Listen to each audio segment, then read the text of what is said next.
শালদা নদীর মুখটার মধ্যে 5টা বাংকার ছিল পাকিস্তান আর্মির, একদম পাকা বাংকার। এগুলি রেলের ডাব্বা দিয়ে তার উপরে কংক্রিটের ঢালাই। আমরা যাইতে যাইতে ওদের বাংকারের 50 গজের মধ্যে চলে গেছি, কোনো ফায়ার নাই ওদের। 50 গজের মধ্যে যাওয়ার পরে ওদের সবগুলি বাংকার থেকে ফায়ার হয়েছে। ইয়াং হওয়ার কারণে, বয়স কম ছিল, উৎসাহটা বেশি, একটু আগে চলে গেছিলাম। আমরা 5 জন এক জায়গায় ছিলাম, জাকির ভাই, তারপরে মোস্তাক, হুদা ভাই, সবুজ, আমরা 5 জন ছিলাম একসাথে, এক লাইনে। আমরা সব লাইন পজিশন শুয়ে পড়লাম, গোলাগুলি হচ্ছে। আমাদের মধ্যে মোস্তাক খুব চঞ্চল ছিল আর কি। ও যে কোনোভাবে ওদের কাউন্টার ফায়ার করার চেষ্টা করতেছিল। করতে গিয়ে ওই জমির আইলের উপরে হাতটা উঠাইছে, আর ফায়ার আসছে যে ওর গলার এদিক দিয়ে ঢুকে এগুলি নিয়ে বাইরে হয়ে গেছে, আর ডান হাতটা পুরো। ও জাকির ভাই গেলাম কয়ে পড়ে গেছে। জাকির ভাই এবার দেখার জন্য মুখটা উঠাইছে, ওরে দেখার জন্য ঘুরে। ওনার ঠিক এইখান দিয়ে গুলিটা ঢুকলো, এদিক দিয়ে বাইরে হয়ে গেল।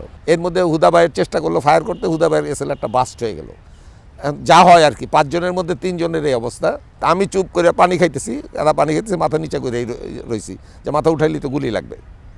এরকম প্রায় 10 থেকে 15 মিনিট এই অবস্থায় থাকলাম আমরা। এর মধ্যে আমাদের কভারিং ফায়ার শুরু হইলো পিছন থেকে, কারণ উনি বুঝছে যে আমরা ট্র্যাপে পড়ছি।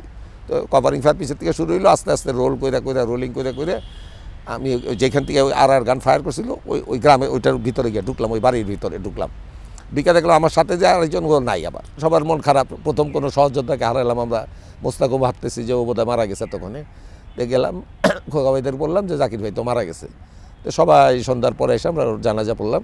এটা বোধহয় 26 বা 27 তারিখ আগস্ট মাসের। আর আন্দোলনটা মানে ভীষণভাবে যুদ্ধটার তীব্রতর করা হয়েছিল আগস্ট মাসের 14 তারিখের দিন। আমাদের প্রত্যেক দিন রাতে মানে ডিউটিটা হইতো রেগুলার আর্মিতে, সকাল 6টা থেকে সন্ধ্যা 6টা এক শিফট, সন্ধ্যা 6টা থেকে সকাল 6টা এক শিফট।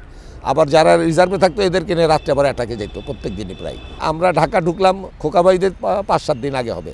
এটা হইলো সেপ্টেম্বর মাসের ফার্স্ট উইকে আর কি আমরা ঢাকা আসলাম। তো এই যুদ্ধের যে 9 মাস, এবং আমরা যে ট্রেনিং করলাম প্রায় 600 মুক্তিযোদ্ধা, ঢাকা, কুমিল্লা, ফরিদপুরের, নোয়াখালীর। আমি কিন্তু একজন আওয়ামী লীগের লোক আমরা পাই না, একজনও না।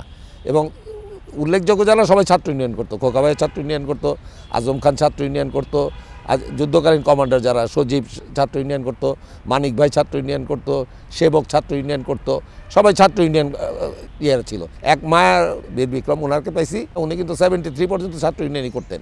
তারপরে অ্যারেস্ট হলো, জেল থেকে বাইরে হওয়ার পরে উনি আওয়ামী লীগে গেছে।